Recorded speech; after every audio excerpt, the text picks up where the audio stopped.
Hey there everyone, Mazrock here, and today I want to talk about Mythic Plus, especially getting into it. What are the expectations of getting into Mythic Plus, getting into a pug group, and all of those fun things when you're first starting, right? Because when you're gearing, a lot of people will say, yeah, go do this, go do that, go do keys.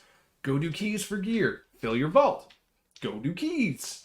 It is a very quick way of gearing, getting crests, getting all the things that you need, but there's some expectations that you need to be aware of, and these are tips for what you can do as a beginner, even intermediate, and to try and get better. Because your goal might be, hey, I want Keystone Master this season. Maybe it's Keystone Hero. Maybe it's higher. But these are some things that I have seen in the pug world so much, and things that you need to be aware about when you're doing Mythic Plus. So before we do get into it though, please do like, comment, subscribe. It does go such a long way towards helping out the channel. There's a Patreon link down below, early exclusive access content, exclusive content, tons of good stuff there. Support your small content creators. There is a Discord link as well. Wonderful community full of great people. If you have any questions about anything I talk about, Discord is the way to do it, or you can catch me live on Twitch and ask there. Also, link down below. All right, so the first things first, roles. Tank, healer, DPS, right? We have 3 DPS. Sometimes that DPS is the support augmentation. Depending on whether you're watching this video, we might have more support specs, healer and tank. So tank, obviously first role, hold threat, don't die, right? But it is also the tank's job, especially in a pug scenario. If you don't know the other 4 people and no one knows each other, it's your job as the tank to lead the dungeon and have a route set where you're going to have 100% count, or around 100% count, like a little over is okay. I've seen some routes where like they end at like 170, and some where you get to the last boss and you're like, dude, where are you getting 20%? Like, what's going on here, right? So it is your job as the tank to have that route figured out. And there's plenty of ways to do that. You can watch streams, you can ask people for their routes. There are other, there are other websites, like I think Raider.io has like, what some of the cutting edge people are doing for their routes and things like that. So you can get an idea of what people are getting to 100%. And then after that is then after that for the tank, it's use your utility, do DPS, go from there. For the healers, obviously heal, right? You need to make sure that as many people as possible are healed and topped off whenever big incoming damage or anything is happening like that. And then utilize the rest of your kit. That means if there's nothing to heal, do damage. If there's something to stop stuff. DPS, do damage. But also use your utility. Dispel, stops, kicks, interrupts, the whole thing, right? You have so many buttons at your disposal, and a lot of them have some place in Mythic Plus, right? If you are a spec that has a disease dispel at their disposal and you are in a dungeon with diseases, it's probably good that you use it. But that leads into point number 2, which is health bars. And this is for all 3 roles. Every person in Mythic Plus is responsible for their own health bars. Use defensives. Use health potions, right? 5-minute cooldown. They're like 5 to 10 gold a piece, depending on what server you are. I think they're like 5 gold on my server currently. They're dirt cheap, right? Use soulstones, health stones when they become available. Use your defensives, right? I cannot stress to you enough, use your defensives, especially now. Things hit a lot harder in Mythic Plus than they ever have. And what chunked you down from 100 to 20% in an 11 might one-shot you in a 17, 18, 19, 20, right? Depending on what your item level is for the content that you're doing. But using a defensive can quite literally save you. And it is not the healer's job. It's not the healer's responsibility to heal your stupid actions, right? Especially once you start getting to keys where these things matter, right? It's their job to heal the damage that's outgoing. And there is a thing called avoidable damage and unavoidable damage. Unavoidable damage needs to be healed, no questions asked. But when you take avoidable damage, you're just hurting the party, right? It's all that it is. You are responsible for your own health bar. Buy health pots, use defensives, play smart, right? If you go into a dungeon like Brackenhide Hollow and you get chunked by this one thing, figure out what this thing that is chunking you is and whether it needs to be stopped, interrupted, or just unavoidable, and you could use it offensive and it just literally not be a problem, right? Plain and simple. Very nice.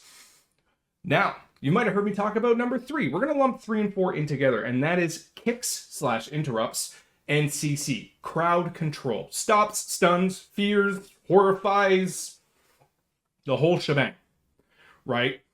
Use them.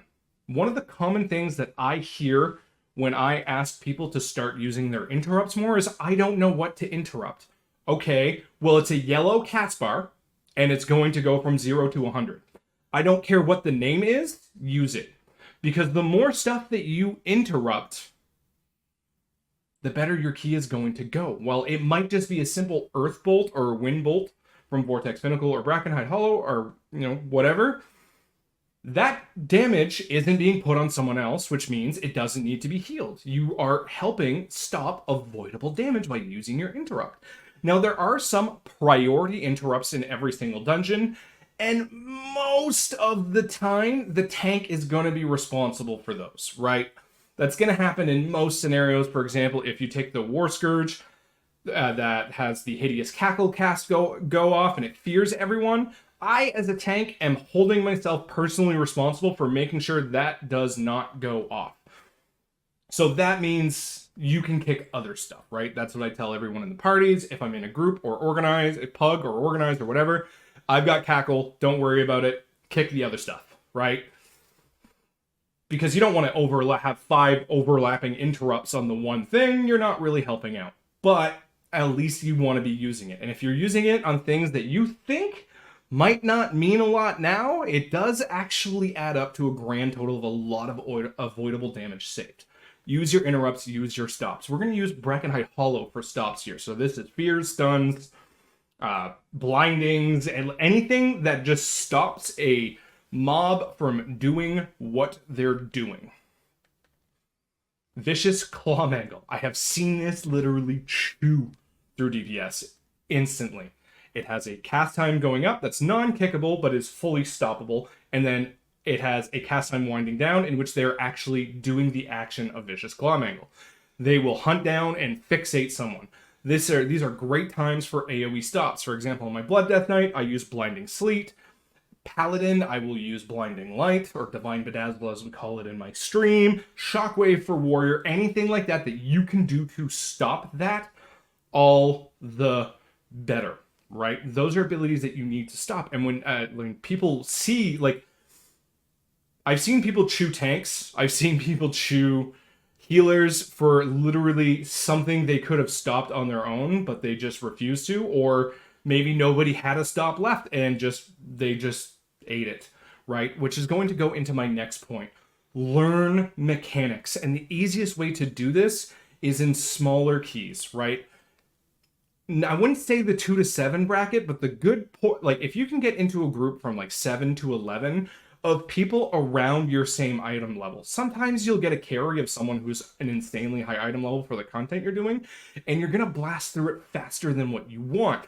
If you're new to Mythic Plus and you want to learn what these mechanics are, try and find people around your item level for the Mythic Plus dungeon that you're doing, so that way you might have an easier time or whatever, but it might take a little bit longer where you're actually going to see some of these mechanics occur, which then you can ask yourself, is that dispellable? Is that purgeable? Is that kickable? Is that stoppable? What happened here that I needed to happen? And sometimes if you have like a really good tank, for example, if you get a tank that is item level, that's a mid item level, but it's not, right? They have a 2800 tank as well or whatever, and there's a cast that you see starts going but always gets kicked. That's where you want to ask yourself, hey, what is that cast? Why is that one specific thing always getting kicked? And is that something I should be watching out for? What does this do? Which you can actually download Mythic Dungeon Tools, which gives you a map of everything, and you can click on each mob and see exactly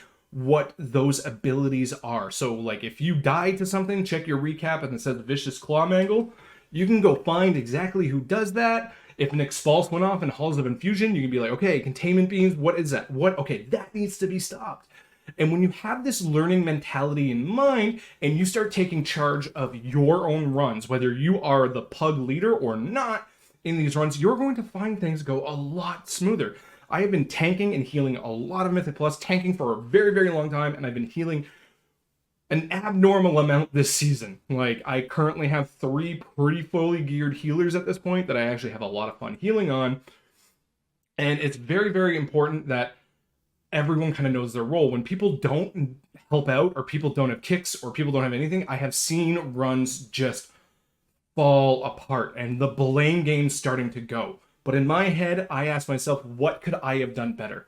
Could I have used my fear here to stop this kick? Could I have used my chastise to stop this or that? Or should I just maybe saved a healing cooldown? What could I have done to make that go smoother? And while it's nice to have one person in the party with that mentality, when all 5 people in the party have that mentality, you start creating a better pug scene in general, right? And everybody moves along. And in the start of the new season, when we have 8 new dungeons, the first 2 weeks are actually really, really fun to pug with, because nobody knows anything, and people are like, okay, what is that? What's the strategy? What do we do here? And people are talking, and like, I pug so many keys where people are like, okay, we got to do this. Okay, well, no, we got to do this and this and this. And it's really nice to see the problem solving come up, okay?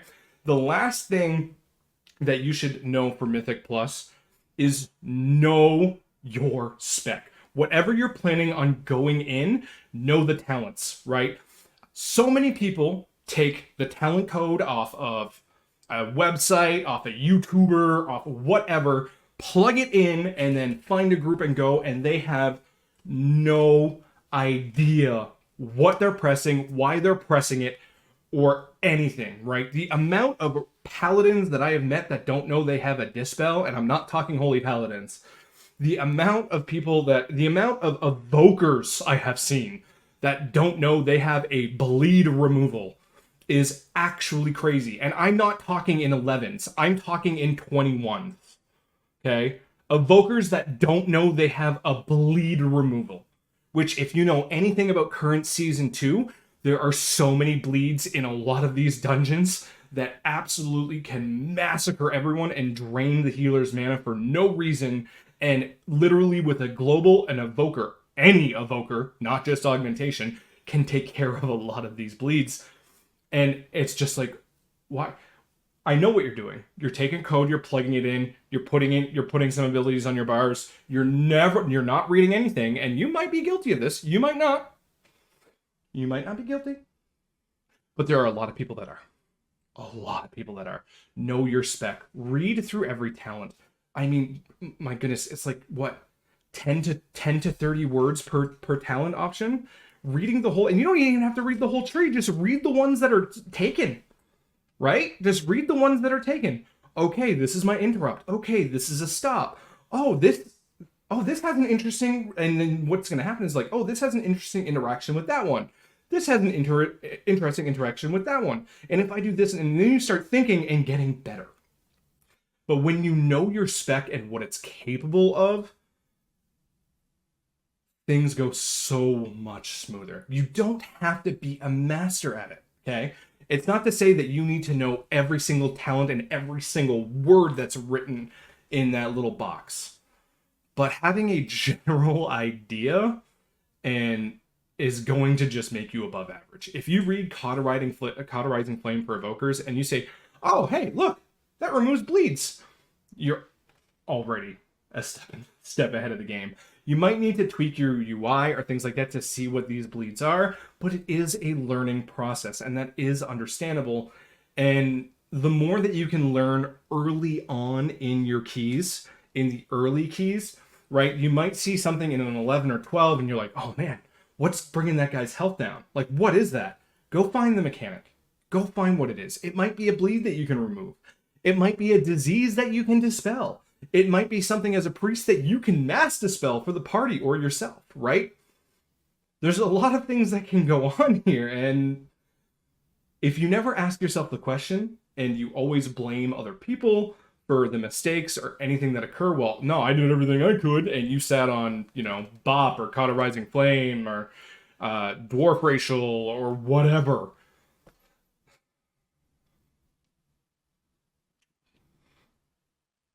Right? Know your spec. That right there is huge. Know your spec. Don't just plug and play a build. Learn what it does. Read through it. I recently got back into Preservation Evoker and I looked at the top builds and I noticed that they were different from what I had from a few months ago. So what I did is I started going over the changes, right? I took a look at one build, which was, this is the old one. Okay, so this does this and this does this. Oh, this interacts with my tier set. Okay, so I understand this now, which in quite literally a couple of keys drastically changed the way that I was healing.